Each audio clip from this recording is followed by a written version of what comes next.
Okay, so you launched your digital product, your course, service, whatever it was, but it flopped. Maybe you got no sales, maybe you got a few. And now you're wondering, what did I do wrong? I've been there too, and most of the time, it wasn't your product and it wasn't you. You just maybe skipped a few steps. So, if your launch flopped, we're going to talk about what to do first before you cross it out and try to create something new. So the first thing that you're going to want to do is you're going to want to reframe it. Launch flops, they happen to everyone, including experienced business owners, right? A failed launch is not a failure. It is feedback. That is the way you have to think about it. And oftentimes you don't need to quit or start over with a new product. You just need to figure out what actually went wrong before you try to do it again. So, number one thing you can check is your audience, or if you have a traffic problem.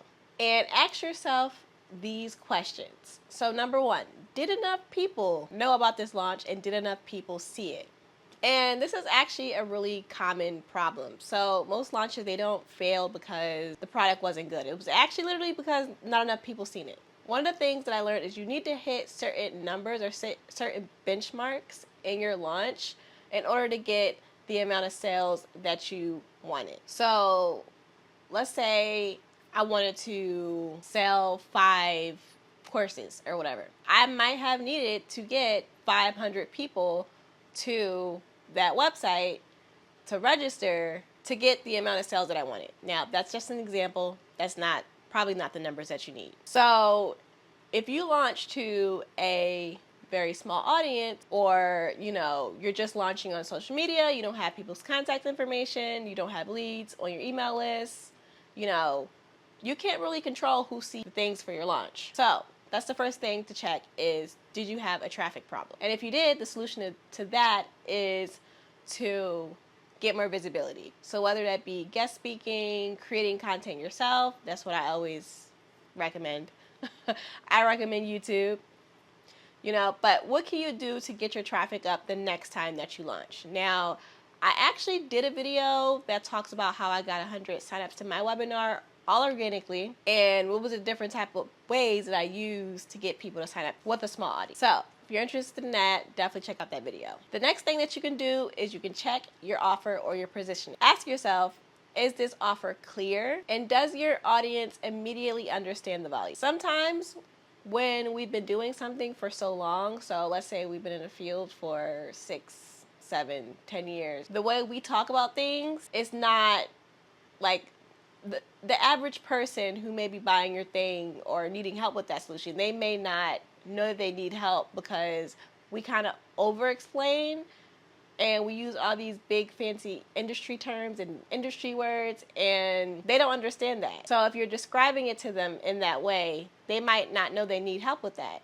So that's like a positioning issue. Or sometimes it's not the product, sometimes it's the way that you're presenting it. I remember when I heard my sales coach, she said that not everybody buys the same way. So some people may not buy a digital product. Maybe they want it in a different format. Or maybe they just don't buy from people straight from a link. Maybe you need to have some type of direct access to them, so through a webinar or through a call or something like that. People buy in different ways. I think specifically for me, in order for me to buy something, I have to have had some type of touch point with that person before, and it had to be a big touch point. So typically I buy through like webinars, or I buy through book calls, or either I would have had to watch a crap load of that person's content before I buy something. So that's another thing to think about. Did you present it in a way that your audience likes to buy? Another thing you can check is your launch process. So that's kind of like another delivery problem. So one thing to ask is, did you warm people up before asking them to buy, or did you just kind of like come out of nowhere after not posting for 3 months with this new product? It was just like, hey, I have something new. And were you expecting like to get 20 sales just by doing that? And again, that can work for somebody, but you have to have a large audience for that to happen. Launches really work best when there was either a lot of warming up prior, or there was like basically like a lot of anticipation, or when it's like a limited time offer or some type of scarcity is built around it. So if you skip those steps or you didn't use any of those sort of like strategies, then your audience may not have been ready to purchase, or maybe you didn't give them a reason to purchase at that time. Another thing you can do is literally just ask, like, why didn't you buy? So if you ran a webinar, you can literally just send you can send messages, or you could even send an email to a list. Hey, I'm super curious, why didn't you move forward at this time? Simple question. Don't assume why no one did it. Literally just ask. And some of the answers might surprise you. I remember when I had a launch, it didn't go as I expected. So what I did was I actually hopped on the calls with people, and what I found out was that literally most of the people just couldn't afford it at that time, which is fine. So that leads me to my last point, and that is, did you have a downsell? So for example, once I found that out, what I did was I created a quick downsell. It really didn't take that much more effort that I already put in. It was courses that I already had, or video content that I already had that was locked away. So what I did was I packaged it up, and I was like, I didn't package it up quite yet though. Like, I didn't put everything together in the modules and put it inside the course platform.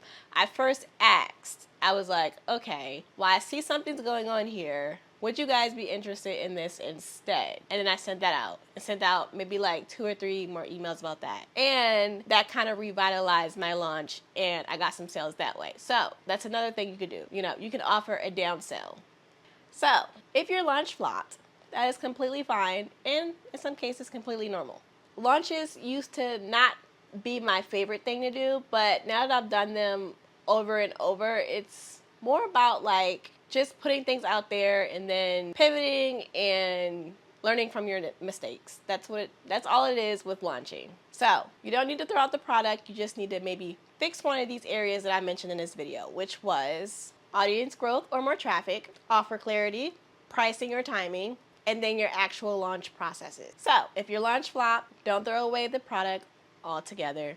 Fix the foundation first and then try again. And if you need help with building the audience and the traffic to build up the hype for your launches and get more people in, YouTube is the best way to do it. So if you're interested in getting on YouTube, or just not quite sure how YouTube is going to be able to work for you, book my 30-day YouTube strategy call, and I'll help you map out your next 30 days worth of content that helps you grow your audience and launch your product or your service. Thank you for watching, and I'll see you in the next video.